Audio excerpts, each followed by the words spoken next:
l'UEMOA, l'Union économique et monétaire ouest-africaine. L'UEMOA, 8 pays, un destin commun, un espace économique harmonisé, ouvert et concurrentiel. L'UEMOA, votre guide au cœur de l'Afrique, des grands événements et des grandes mutations sur Africable.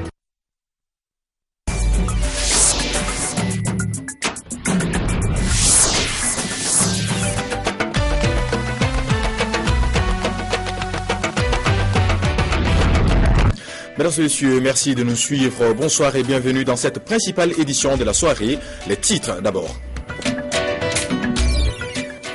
On en parlait dès hier de la fin des pourparlers entre le gouvernement et les groupes armés. L'accord qui devait être signé aujourd'hui a été reporté, sans doute pour quelques ajustements. Nelson Mandela, toujours dans un état grave mais stable, son ex-femme Winnie s'est rendue à son chevet dans un hôpital de Pretoria. Et on retrouvera en fin du journal Djibrila Maïga pour Mardi Sport avec la fin de la Coupe d'Afrique de rugby de 2e division qui se disputait au Niger, un titre remporté par le pays organisateur de ce tournoi. Pour parler de Ouagadougou avec cette information qui nous vient de notre envoyé spécial Sekou Tangara à Ouagadougou. L'accord tant entendu ce mardi entre le gouvernement malien et les groupes armés a été reporté. Il reste sans doute quelques ajustements à trouver sur les questions les plus sensibles. Les deux délégations sont réparties au Mali dans la matinée pour rendre compte. Le chef de la délégation gouvernementale Tcheblé Dramé devait rencontrer le président par intérim Djonkunda Traoré et le Premier ministre Django Sissoko pour discuter justement de ces derniers ajustements. Voilà, nous y reviendrons dans nos prochaines éditions. Grave mais stable, les bulletins de santé se suivent et se ressemblent pour Nelson Mandela. À bientôt 95 ans, l'ancien président sud-africain est hospitalisé depuis samedi pour une infection pulmonaire. Son ex-femme Winnie s'est rendue à son chevet à l'hôpital de Pretoria et Jacob Zuma, l'actuel chef de l'État, a rencontré l'équipe qui s'occupe de Madiba. Le président Zuma a déclaré avoir une pleine confiance aux médecins de Nelson Mandela. La délocalisation du siège de la communauté économique et monétaire d'Afrique centrale de Bangui à Malabo au centre des préoccupations des décideurs de la sous-région. Cette question débattue hier par les ministres de l'économie de la CEMAC réunis à Libreville sera soumise au sommet extraordinaire des chefs d'État toujours dans la capitale gabonaise demain mercredi. La CEMAC, c'est son difficile processus d'intégration économique, sachant que plusieurs efforts ont déjà été réalisés, mais selon Luc Oyoubi, ministre gabonais de l'économie, il reste encore du chemin. Je vous propose de l'écouter.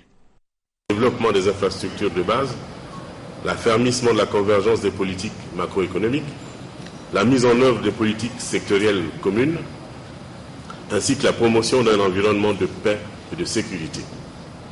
Assurément, nous devrons faire encore plus pour atteindre l'avènement d'un marché commun performant et éviter d'être toujours qualifiés de maillon faible du processus d'intégration en Afrique.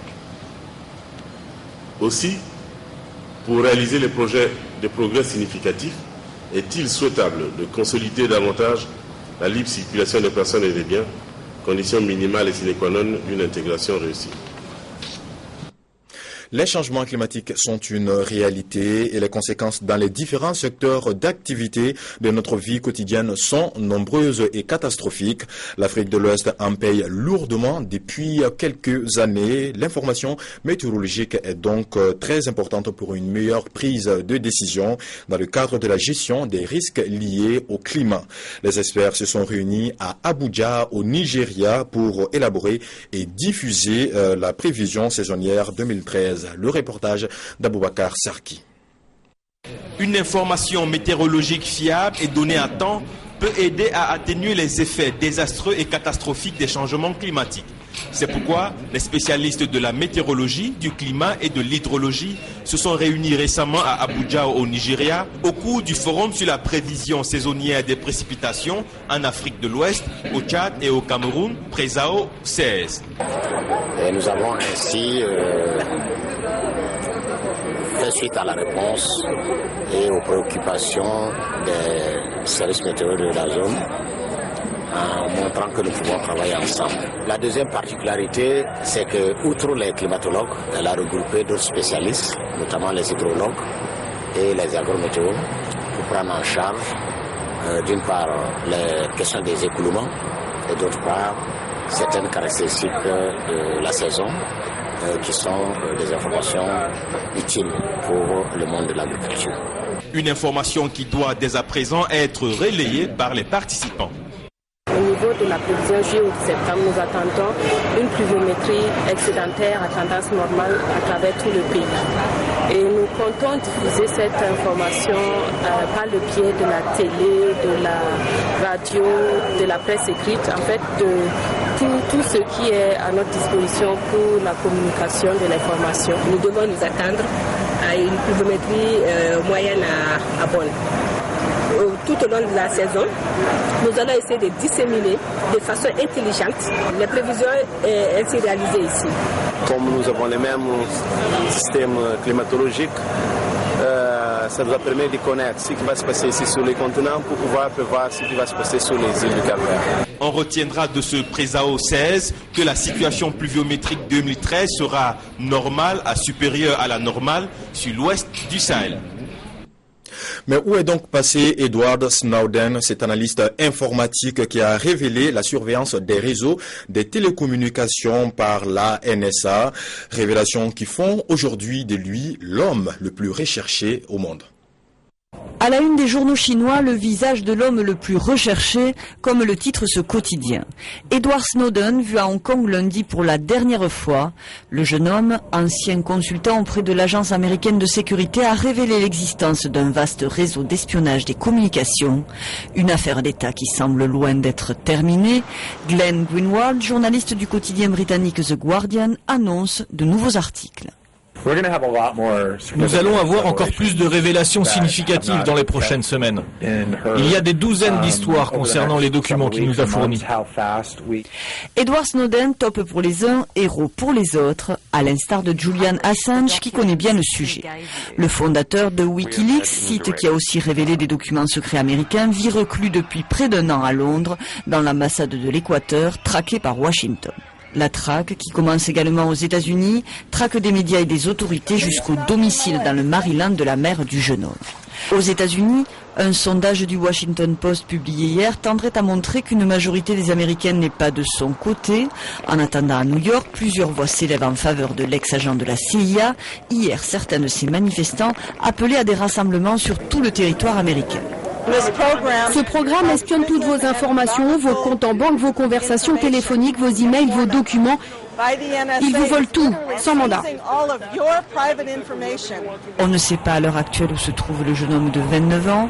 Aucune certitude non plus quant à la réponse de Pékin à une éventuelle demande d'extradition de Washington. Les épreuves du baccalauréat 2013 au Mali ont démarré ce mardi 11 juin sur la partie sud du pays. À raison de la situation au nord, les épreuves écrites ont été reportées à septembre 2013. En attendant, suivons la visite d'un centre d'examen de Bamako avec Dja Kadija Tangara et Cheikh Tidjane Koulibaly. C'est dans un contexte de crise qu'a commencé ce matin les épreuves du baccalauréat 2013. Même si les élèves des régions nord attendront le mois de septembre prochain pour composer.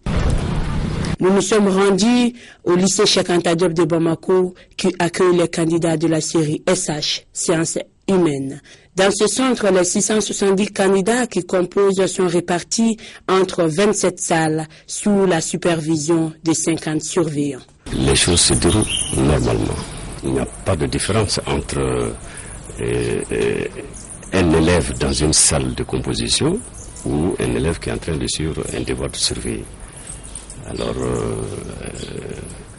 le message que je donne aux enfants, c'est d'être assidus, c'est d'être correct c'est de venir avec les cartes d'identité parce que ça pose suffisamment de problèmes. Depuis le matin, on est en train de gérer. On ne fait que gérer, n'est-ce pas, des cas de perte ou d'oubli de carte d'identité. Il était 11 heures dans ce lycée. Sur une épreuve de philosophie de 4 heures, à moins de 3 heures du temps réglementaire, la moitié des élèves sont dehors. Et pourquoi? Comme c'est l'examen malin, on ne peut rien dire de plus. Tout ce que je peux dire, c'est que le sujet a été abordable. Ouais, ça a été à notre portée, donc on souhaite que les autres épreuves soient comme ça. Les sujets étaient un peu abordables, je me suis défendu. Le deuxième sujet, c'était sur la philosophie, donc on s'en est bien sorti. Avant d'entrer en salle, quand même, j'avais un peu peur, mais quand je suis rentré, je me suis senti bien, j'ai bien traité mon sujet, puisque j'ai pris le sujet sur la philosophie. Ça concerne un peu les problèmes auxquels le Mali est confronté. Tout le monde doit être capable de traiter un tel sujet quand même. Si les élèves ont trouvé les premiers sujets abordables, les parents d'élèves, quant à eux, exigent la réussite de leurs enfants, comme qu'affirme cette mère de famille que nous avons rencontrée ce matin. Cette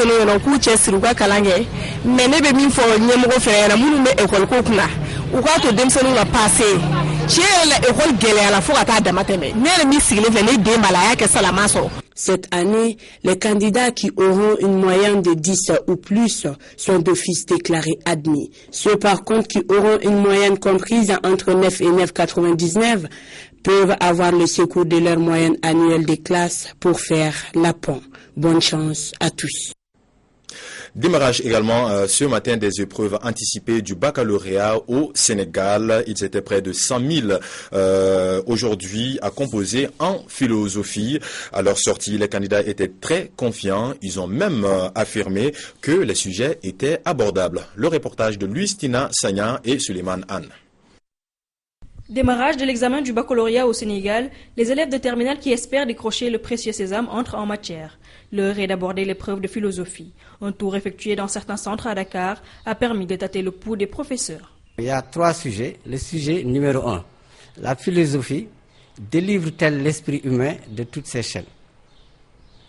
Le sujet numéro 2, tout artiste est un créateur, même quand il imite le réel.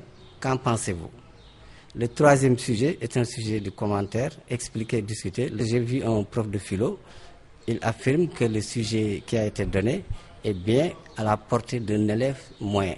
Les cours d'école presque vides, le calme total dans les salles de classe, les yeux rivés sur les sujets, le moment est important pour ces candidats, d'où cette grande concentration. Au menu figurent 3 sujets au choix, dont 2 dissertations et un commentaire de texte. En sortie de ça, les discours sont les mêmes. Les postulants trouvent les sujets abordables. Je pense que les sujets n'étaient pas trop difficiles parce qu'elles étaient faciles de compréhension. Donc moi j'ai pris le commentaire parce que c'était plus abordable et que j'avais fait un exercice similaire à celui-là. En fait, moi j'ai choisi la philosophie en général parce que, étant donné que c'est la première partie dont les profs nous enseignent et du fait que c'est la première partie dont je maîtrise le plus, raison pour laquelle j'ai pris cela.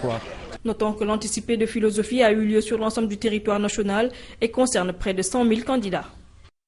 Retour au Gabon, les anciens agents de l'Agence de régulation des communications électroniques en cessation d'activité depuis près d'un an ont tenté hier un passage en force pour une reprise du service. Leur manifestation interdite par la police les a conduits vers les services de la primature où ils espèrent bénéficier de l'application d'un plan social, je cite, à visage humain. La précision à Libreville d'Ismaël Obiangzé, Thierry Menza et Yannick Ango. Ils avaient envisagé une reprise du travail mi-juin après ce qu'ils considèrent comme un licenciement abusif, mais le rêve des agents de la défunte ARCEP, devenue Agence de régulation des télécommunications du Gabon, n'a pu se réaliser ce matin devant le siège d'Artel qui les avait envoyés en chômage. La pression de la COSIGA dans ce dossier reste le seul réconfort moral des agents déflattés de cette société après un forcing étouffé dans l'œuf par les forces de police nationales. Nous ne sommes pas venus pour une certaine casse, nous sommes venus, n'est-ce pas, reprendre nos droits tels que ceux-ci, n'est-ce pas, ont été réduits par une certaine frange de responsables. Donc aujourd'hui, nous sommes sur les lieux nous sommes là, nous reprenons effectivement l'activité professionnelle jusqu'à ce que le gouvernement nous appelle sur la table de négociation. Les ex-employés d'Arcep en ont après le comité de privatisation qu'ils accusent à tort ou à raison d'avoir mal géré leur dossier de licenciement. Nous avons été compressés d'une manière abusive et que par rapport à cette compression, nous estimons tout simplement que le Premier ministre, qui lui, le chef du gouvernement, doit pouvoir prendre ses responsabilités. Les infortunés ont terminé leur manifestation de ce matin par une marche en direction de la primature où ils espèrent dans de toutes prochaines heures trouver une oreille attentive à leurs revendications. Et comme tous les mardis soirs, la page sportive de cette édition, je reçois ce soir Djibrila Maïga. Bonsoir Djibrila. Bonsoir Kaba. Alors Djibrila, nous avons quoi au menu ce soir? Kaba, au menu de ce mardi sport, du rugby d'abord, du rugby. Nous allons parler à présent de la Coupe d'Afrique de rugby de deuxième division qui se dispute au Niger. Et en 3 journées de compétition, c'est finalement le pays organisateur qui s'adjuge le titre en finissant premier devant le Burkina Faso et le Mali. Les explications depuis le Niger avec nos correspondants permanents dans le pays, Sarki Aboubakar et Razak Abachi. Des 6 pays engagés dans cette Coupe d'Afrique de rugby de deuxième division, plusieurs se sont illustrés au cours des nombreuses rencontres de haute facture. Le dernier match de poule censé livrer le verdict final a opposé le Niger, pays hôte, au Mali.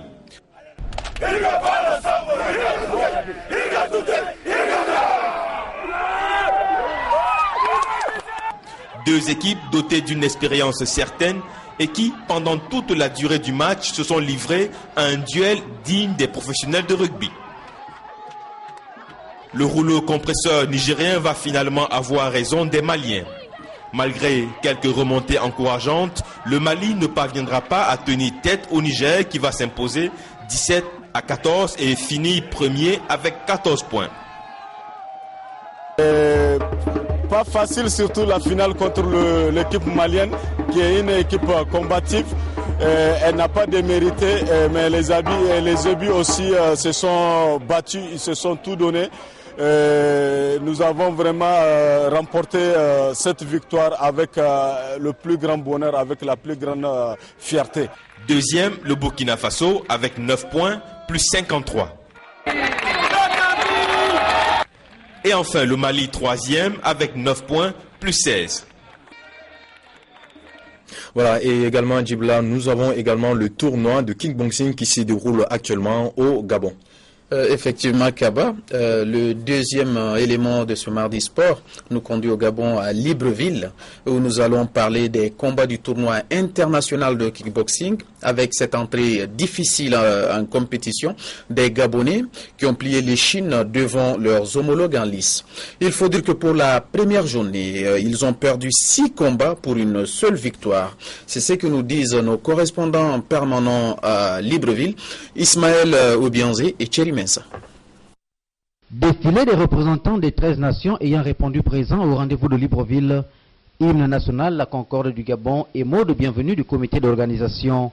La présente cérémonie marque le début des hostilités du tournoi dit des internationaux de Libreville avec en ouverture le français Bernadou Edouard qui remporte face au Camerounais Yves Antibes Zanga au terme du 3e et dernier round dans la catégorie des 71 kilos. Le deuxième combat laissera le public à sa fin avec la victoire par KO et sans round d'observation du Nigérien Yele Glankounl sur le Zimbabwéen Terence Mounemo dès le premier gong. Le Gabon, pays organisateur, fera quant à lui une entrée en compétition remarquable au terme de la victoire à la 3e reprise de son pugiliste Walter Mounongo sur le Turc Goulandine Kenan. Mais les velléités des supporters gabonais ne seront malheureusement que de courte durée car leurs homologues ne se feront plus signaler au marquoir jusqu'à la fin de cette journée, perdant 6 matchs au total sur les 13 au programme. Pour cette première journée, le Gabon laisse donc la vedette à la France, à l'Italie, à la Turquie, au Cameroun, avec 2 victoires chacun devant le Nigeria, la Jordanie, l'Iran et la Corée, 1 point chacun.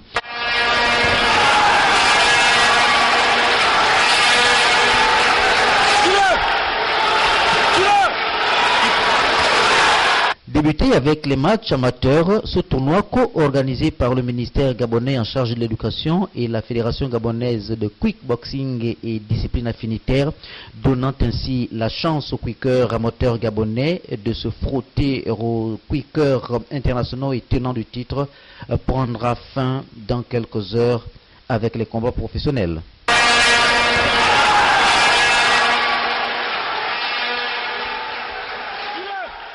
Voilà, belle compétition. Djibrila, le programme sportif de la soirée. Pour la soirée, nous avons Yacouba Dansogo à partir de 22h15 dans votre émission de foot, Shoot.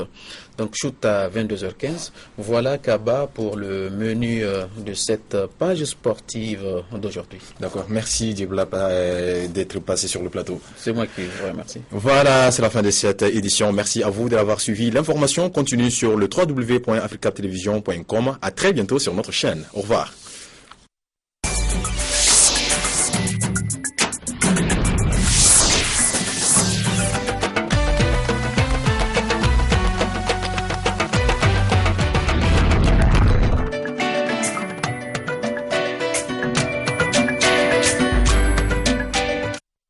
L'UEMOA, l'Union économique et monétaire ouest-africaine. L'UEMOA, 8 pays, un destin commun, un espace économique harmonisé, ouvert et concurrentiel. L'UEMOA, votre guide au cœur de l'Afrique, des grands événements et des grandes mutations sur Africa.